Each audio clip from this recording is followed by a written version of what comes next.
Tiga orang tewas dan 6 terluka dalam kecelakaan tunggal di ruas jalan tol Jakarta Cikampek. Kecelakaan diduga akibat sopir mengemudi dalam kondisi mengantuk.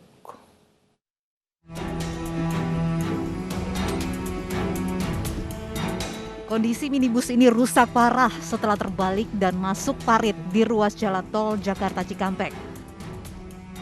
Kecelakaan tunggal ini mengakibatkan pengemudi minibus travel dan 2 penumpangnya, yang salah satunya merupakan balita, tewas di lokasi kejadian. Selain itu, 6 penumpang minibus travel menderita luka berat dan ringan. Seluruh korban masih menjalani perawatan di Rumah Sakit MH Tamrin, Purwakarta. Menurut penumpang bus yang selamat, diduga pengemudi mengantuk dan mengakibatkan minibus oleng, lalu terbalik dan masuk ke parit di pinggir lajur tol. Kayaknya sih dia ngantuk, oleh si supirnya dia ngantuk. Soalnya dari awal yang habis istirahat itu perasaan saya nggak enak sama supirnya gitu. Kayaknya bawahnya tuh kayak udah nggak stabil gitu kan.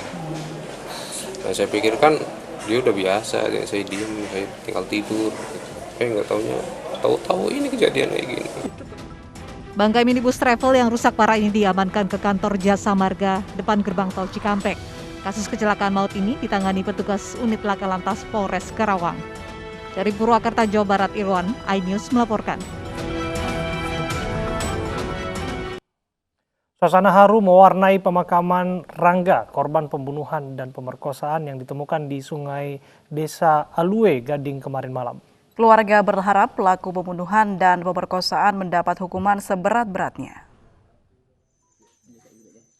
Jenazah bocah R, korban pembunuhan yang ibunya diperkosa pelaku, telah dimakamkan di tempat pemakaman umum Gampong Alue, Gading, Birembayan, Aceh Timur. Korban dimakamkan usai diautopsi di Rumah Sakit Umum Kota Langsa. Menurut keluarga korban merupakan anak yang pintar dan bijak. Pihak keluarga berharap pelaku pembunuhan dan pemerkosaan mendapat hukuman seberat-beratnya.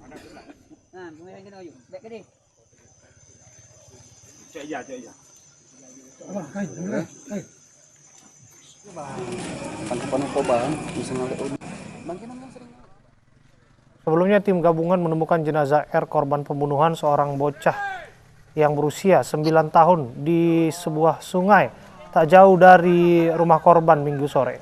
Jenazah langsung dibawa ke Rumah Sakit Umum Langsa untuk divisum. Dari hasil visum ditemukan beberapa luka akibat benda tajam pada wajah dan leher korban.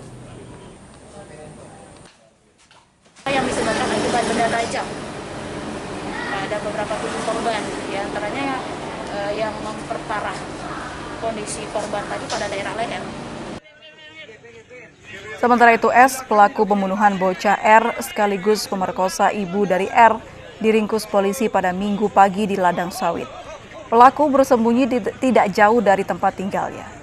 S tega membunuh bocah R saat pelaku memperkosa sang ibu di rumahnya. Dari hasil olah tempat kejadian perkara ditemukan bercak darah yang berceceran.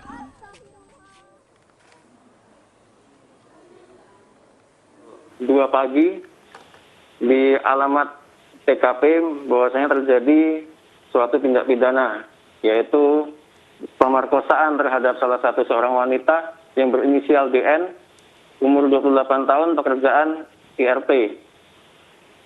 Dan salah satu korban penganiayaan yang menyebabkan hilang nyawa terhadap korban, saudara RN, itu adalah anak daripada saudara DN.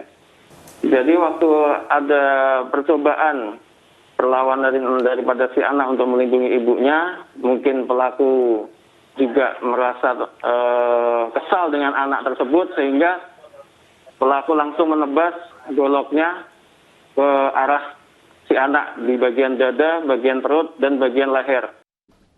Satu keluarga yang tewas akibat tersengat listrik jebakan tikus dimakamkan di tempat pemakaman umum Desa Tambahrejo, Bojonegoro, Jawa Timur.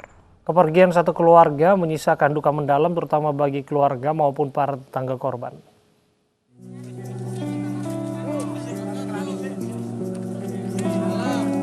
Puluhan warga mengiringi pemakaman 4 korban yang diduga tewas akibat tersengat listrik jebakan tikus di Bojonegoro, Jawa Timur. 4 jenazah dimakamkan di tempat pemakaman umum Desa Tambahrejo, Kecamatan Kanor, Bojonegoro, Senin siang. Kepergian satu keluarga ini menyisakan duka mendalam terutama bagi keluarga maupun para tetangga korban. Mereka tak menyangka keempat korban meninggal dengan cara tersebut.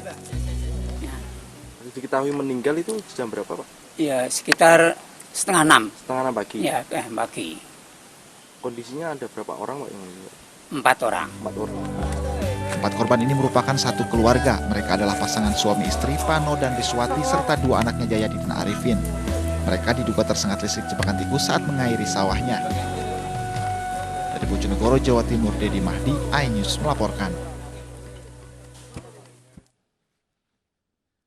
4 korban yang diduga tewas tersengat listrik jebakan tikus terjadi pada Minggu malam.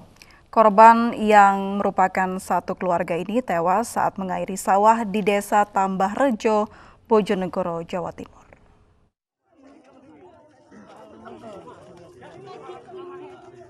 Inilah video amatir warga saat keempat korban dievakuasi dari lokasi meninggalnya korban di tengah areal persawahan di Desa Tambah Rejo, Kecamatan Kanor, Kabupaten Bojonegoro pagi tadi.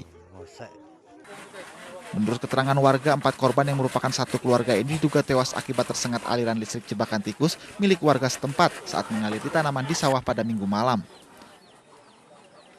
Kabel listrik jebakan tikus bertegangan tinggi yang terpasang di atas tiang bambu roboh dan terputus lalu tersandung korban. Mukanya kesetrum gitu, Pak. Sudah tergeletak semua 4-4-nya. Udah siang itu kok, sekitar jam 7-an itu. Tapi itu peristiwanya sejak malam ini, Pak ya? Kemungkinan malam kemungkinan. Lah, waktu gelap itu kan berangkatnya sore, masih sore. Ada saluran yang ke sawah ini tiangnya rubuh di sawah korban. Tidak tahu kalau memang kabel itu setrumnya setrum besar, akhirnya sempat keselandut ini kakinya. Kena kakinya, terus yang bapaknya menolong, ya ini, soalnya saksinya juga meninggal semuanya. Dari lokasi polisi menyita barang bukti berupa kabel listrik dan tiang penyangga yang roboh. Sementara lokasi kejadian hingga saat ini masih dipasang garis polisi. Dari Bojonegoro, Jawa Timur, Dedi Mahdi, iNews melaporkan.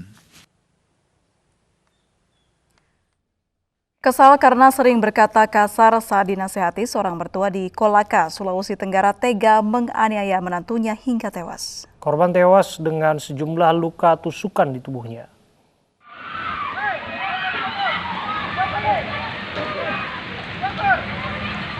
Warga Kelurahan Anawoi, Kecamatan Tanggetada, Kabupaten Kolaka, Sulawesi Tenggara digegerkan dengan penganiayaan yang menewaskan seorang ibu rumah tangga di salah satu rumah kontrakan. Pelaku tidak lain mertua korban yang kesal terhadap perilaku menantunya.